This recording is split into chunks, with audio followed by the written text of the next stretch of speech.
Welcome to Watercolor Essentials. Let's take a tour of everything that comes in your Watercolor Essentials kit. Let's start off with the canvas pouch. First, you'll realize that one side feels very different than the other. You can see on the edges here that the front is painted with watercolor ground. This will allow you to watercolor paint the front of your canvas bag in whatever artistic style you choose. You'll be able to tell the difference between the front and the back because the textures feel very different. Next up, we have a kneaded eraser. I prefer a kneaded eraser because not only is it fun to use it like a thinking putty, but it also leaves very little residue as you erase. But really, you can use any eraser that you'd like. You'll have a little pipette for adding water to your paints to activate the pigments. And of course, a pencil for sketching. This one is my preferred pencil. It is a 5H. It makes for a super light sketching pencil. As for the brush, my preferred brush is a Princeton Snap brush in a size 2. You'll also have a watercolor journal or sketchbook. This comes with a lot of pages. They are perforated if you'd like to tear them out, and there's this cute little pocket at the back for your finished projects if you'd like. It opens flat for painting, but also folds up with a hard back and this little elastic band to keep everything compact in your bag. Last but not least, the part we've all been waiting for, the actual watercolor paints. I did paint this particular pan with watercolor ground so I can paint it in the future. But it does come in many styles and colors, and every single one includes 12 of my favorite watercolor shades in a removable little teeny tiny palette. This may look small, but she is mighty. There is a lot of paint in this palette, and of course the cute little tin, both of them are also reusable. Let's talk about some different options when it comes to mixing surfaces. In most of my tutorials, you'll see that I use this large ceramic plate. This is a ceramic mixing palette. It has a little bit of a lip on the edge so that the water or the pigment doesn't roll off the side. And it's a very, very smooth surface. I like having a larger surface so I can mix lots of colors at once in different areas or even mix them together without having to fully clean every time.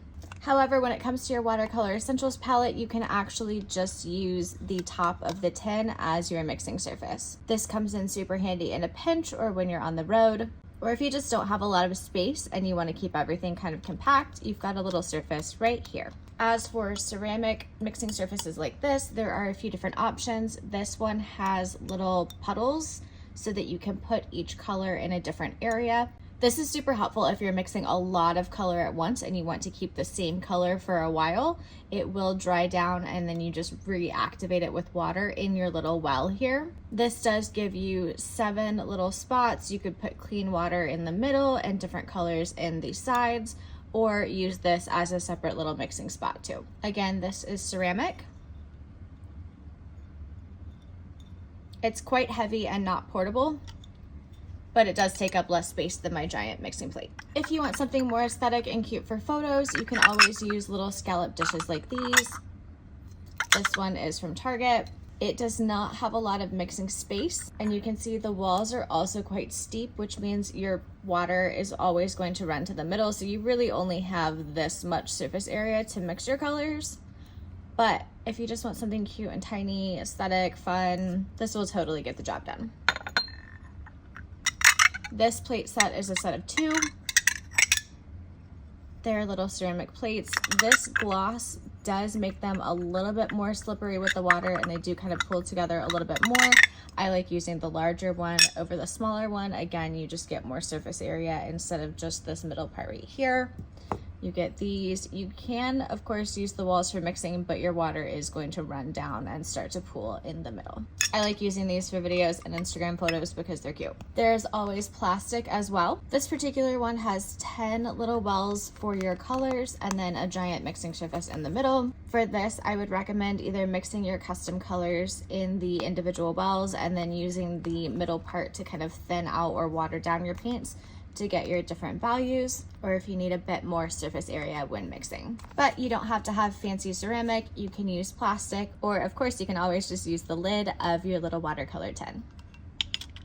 One of the coolest things about watercolor paints is that once you mix a custom color, you can reactivate it when it's dry to be able to use it again in the future. So these were all colors that I mixed yesterday. They're completely dry. And this is a custom green that I mixed. You can see there are other colors swirled in there. And if I want to pick up either the same painting or something different today, I would just reactivate with a couple drops of water.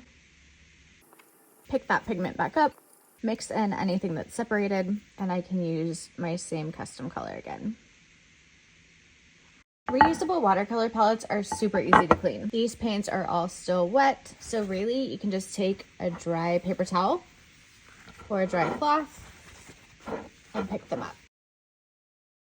And just like that, your palette is ready to start all over again.